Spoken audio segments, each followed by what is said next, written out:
மீண்டும் ஒரு நோவா தாக்குதலை இஸ்ரேல் சந்திக்கும் அப்படிங்கிற எச்சரிக்கை விடுக்கப்பட்டிருக்கு. இந்த அறிவிப்பு எங்கிருந்து வெளியாயிருக்கு அப்படிங்கிற விஷயத்தை நம்ம பார்க்கலாம்.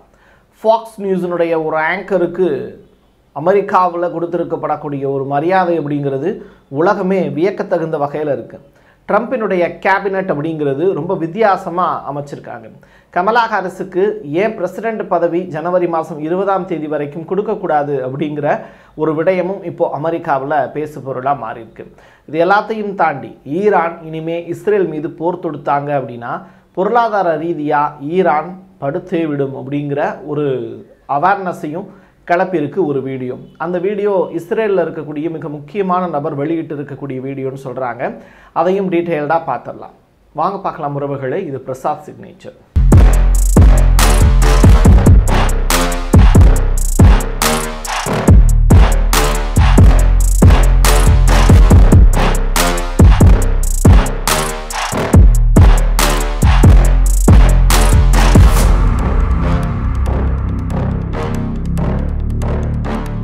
அமெரிக்காவில் ஒரு பெண் தலைமையில் ஏன் ஆட்சி அமைக்கக்கூடாது அப்படிங்கிற ஒரு பெரிய பிரச்சாரத்தை வலியுறுத்தி நடந்தது. ஆனாலும் அது நிறைவேறலை. ஆனால் அதை செயல்படுத்துவதற்கான வாய்ப்பு இப்போவும் அமெரிக்காவுக்கு இருக்குது அப்படின்னு கமலா ஹாரிஸினுடைய முன்னாள் தகவல் தொடர்பு துறையில் இருக்கக்கூடிய மிக முக்கியமான இயக்குனர் சைமன் அவர்கள் CNN-க்கு ஒரு பேட்டி கொடுத்துருந்தாங்க. அந்த வீடியோவை நான் ஃபுல்லாக பார்த்துருந்தேன். அதில் அவர் சொல்லியிருக்கக்கூடிய மிக முக்கியமான விஷயம் அப்படிங்கிறது, ஜனவரி மாதம் 6 ட்ரம்ப்புக்கான சான்றிதழ் கொடுக்குறாங்க. ஜனவரி மாதம் 20 வரைக்கும் டைம் இருக்குது. யாருக்கு? ஜனநாயக கட்சிக்கு. ஸோ பைடன் விழுந்து விழுந்து எந்திரிக்கக்கூடிய இந்த இடத்துல சற்று ஓய்வு எடுத்துக்கிட்டு, வயதாகிடுச்சுல, 8 மணிக்கு தூங்க போயிடுறீங்க, அதுக்கு பதிலாக கமலா ஹாரிஸை அவங்கள துணை அதிபருங்கிற ஸ்டேஜில் இருந்து அதிபர் ஸ்டேஜுக்கு உயர்த்தலாமே அப்படிங்கிறத சொல்லியிருக்காங்க. ஸோ இது அமெரிக்க ஜனநாயகத்தில் அது ஏற்புடையதா அப்படிங்கிற கேள்விகள். அதோடு சேர்த்து அப்படி ஒரு வாய்ப்பு வந்தது அப்படின்னா அதை கமலா ஹாரிஸ் ஏற்றுப்பாங்களா அப்படிங்கிற ஒரு விஷயம். தொடர்ச்சியாக போராடுவேன் அப்படின்னு அவர் சொல்லியிருக்கிறதுக்கு பின்னாடி இருக்கக்கூடிய காரணம், மறுபடியும் 2028 எலெக்ஷன் வரும்போது அமெரிக்க அதிபர் வேட்பாளராக ஜனநாயக கட்சியின் சார்பாக கமலா ஹாரிஸே போட்டியிடுவார் அப்படிங்கிறதையும் இப்போவே வெட்ட வெளிச்சமாக சொல்கிறாங்க. ஸோ தனக்கான பதவியை தக்க வச்சுக்கிறதுல சைமன்ஸ் ஒரு பெரிய அடித்தளமிட்டிருக்காரு. வாழ்த்துக்கள் சொல்லலாம். டிபார்ட்மெண்ட் ஆஃப் கவர்மெண்ட் எஃபிஷியன்சி, இந்த வார்த்தைகள் தான் இனிமே வரக்கூடிய 4 ஆண்டுகளுக்கு அமெரிக்கா முழுவதும் பேசப்படக்கூடிய ஒரு டிபார்ட்மெண்ட்டாக இருக்கும். அந்த டிபார்ட்மெண்ட் என்ன செஞ்சாங்க அப்படிங்கிற கேள்வியை பெருசாக பேசுவாங்க. ஏன் இதுக்கு முன்னாடி அப்படி பேசினது இல்லையா அப்படின்னு கேட்டால், இதுக்கு முன்னாடி எலான் மஸ்கும் விவேக் ராமசாமி மாதிரியான நபர்களும் இணைந்து பணியாற்றுவதற்கான வாய்ப்பு அந்த கேபினெட்டில் இந்த அமைச்சரவையில் அவங்களுக்கு இடம் கிடைக்கல. இப்போ அந்த இடத்த ட்ரம்ப் அவர்கள் அவங்களுக்கு ஏற்படுத்தி கொடுத்துருக்காங்க. ஸோ அமெரிக்காவை சேவ் அமெரிக்கா அப்படிங்கிற ஒரு பெரிய கான்செப்டை உருவாக்கியிருக்காங்க. அது மட்டும் இல்லை, இந்த ஃபெடரல் ஏஜென்சியை மறுசீரமைப்பு செய்கிறது, வீண் செலவுகளை தவிர்க்கிறது உள்ளிட்ட ஏகப்பட்ட விஷயங்களை இவங்க 2 பேரும் முடிவெடுப்பாங்க அப்படின்னு ட்ரம்ப் அதிகாரப்பூர்வமாக அறிவிச்சிருக்கார். ஸோ விவேக் ராமசாமி ட்ரம்ப்போட டைரக்டாக அதிபர் வேட்பாளருக்கான போஸ்டிங்லேயே போட்டிக்கிட்டு அதற்கு பிறகு விலகினார். அவரே விலகினார். ட்ரம்ப்புக்கு ஆதரவாக நான் நிற்கிறேன்னு சொல்லிட்டு விலகினார். இன்னொரு புறம் எலான் மஸ்க் கிட்டத்தட்ட $100 பில்லியன் ட்ரம்ப்புக்காக செலவு பண்ணியிருக்கார். ஸோ இது எல்லாமே சேர்த்து எலான் மஸ்கை உலகளாவிய அளவில் அமெரிக்காவினுடைய அடுத்த அதிபரே எலான் மஸ்க் தான் அப்படிங்கிற அளவுக்கு கொண்டு போய் நிப்பாட்டிட்டாங்க. ஸோ இப்படிப்பட்ட ஒரு கிரேடுக்கு சொந்தக்காரராக இருக்கக்கூடிய எலான் மஸ்க்கு ஒரு சூப்பரான மகுடம் சூடி அழகு பார்த்திருக்கிறார் ட்ரம்ப் அவர்கள். பீட்டே ஹெக்ஸத், ஏன் இந்த கேபினெட்டை பற்றி இவ்வளோ தூரம் விவரமாக பேசுகிறோம் அப்படின்னா, இந்த கேபினெட்டில் இருக்கக்கூடிய அமைச்சர்கள்னா அடுத்து அவங்களுடைய டிபார்ட்மெண்ட்டில் அவங்க போடக்கூடிய சைனு ஒவ்வொரு இந்தியனுடைய தலையெழுத்தையுமே மாற்றக்கூடிய அளவுக்கு வலிமை பெற்றது.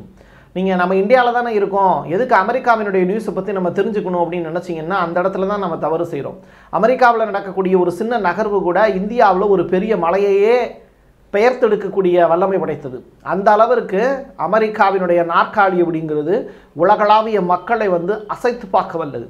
இந்த விஷயத்தை நீங்கள் தெரிஞ்சுக்கிட்டீங்க அப்படின்னா கண்டிப்பாக இந்த விடயம் எதுக்காக நம்மெல்லாம் இதெல்லாம் பேசிக்கிட்டு இருக்கோம் அப்படிங்கிறது நீங்கள் புரிஞ்சுப்பீங்க. ஸோ ஃபாக்ஸ் நியூஸினுடைய ஆங்கர் ஒருத்தருக்கு ஒரு பெரிய வாய்ப்பு ஒன்று கொடுத்துருக்காரு ட்ரம்ப்.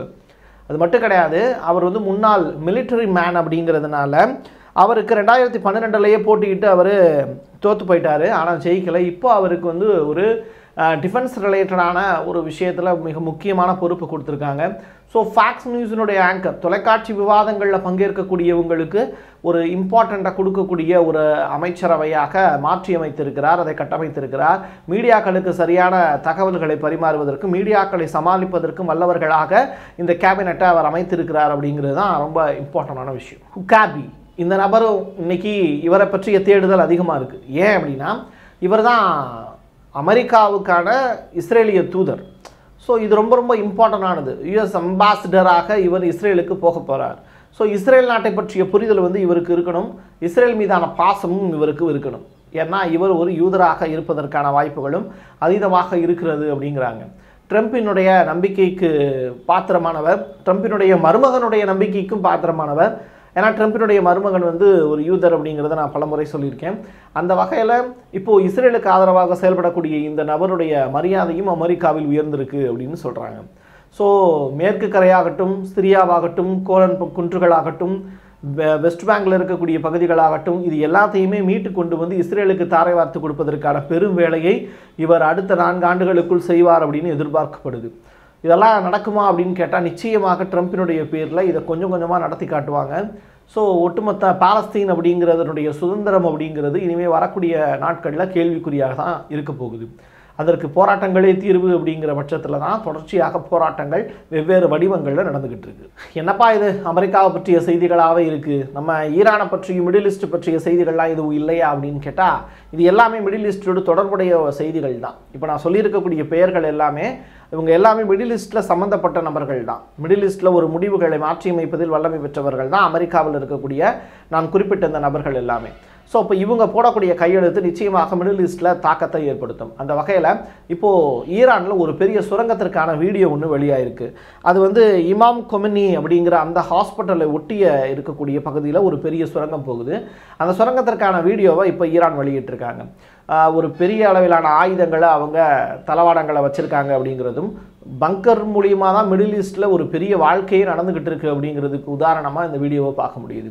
நம்மெல்லாம் தரையில் எப்படி வந்து டெக்னாலஜியை வச்சுருப்போமோ அதே மாதிரி மிடில் ஈஸ்டில் ஈரான் வந்து சுரங்கங்கள் அமைத்து அதற்குள்ளே வந்து பெரிய அளவிலான டெக்னாலஜியை உருவாக்கி அதை பாதுகாப்பு பெட்டகமாக வைத்து பாதுகாத்து கொண்டு இருக்கிறார்கள் அப்படிங்கிற செய்தியும் மக்கள் அறியாத ஒரு செய்தி தான். அது தொடர்பான வீடியோக்கள் டெலகிராமில் ஏகப்பட்ட வீடியோக்கள் இருக்குது, நீங்கள் பார்த்து அதை ரசித்து கொண்டாடலாம். மைக்கேல் எரிக் கொரில்லா இந்த நபர் வந்து மிக முக்கியமான நபர். இவர் யாருன்னா வந்து அமெரிக்காவை சேர்ந்தவர்.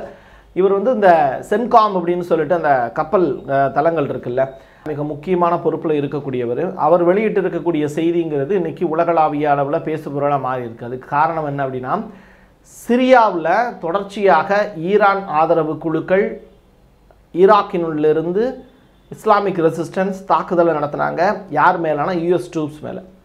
ஸோ இந்த யூஎஸ் ட்ரூப்ஸ் வந்து தொடர்ச்சியாக சிரியாவில் ஓடிக்கொண்டிருக்கிறார்கள், ஓட்டப்பந்தயம் அப்படிங்கிற வார்த்தைகள்லாம் கடந்த வீடியோக்களில் நான் பதிவு செஞ்சுருந்தேன்.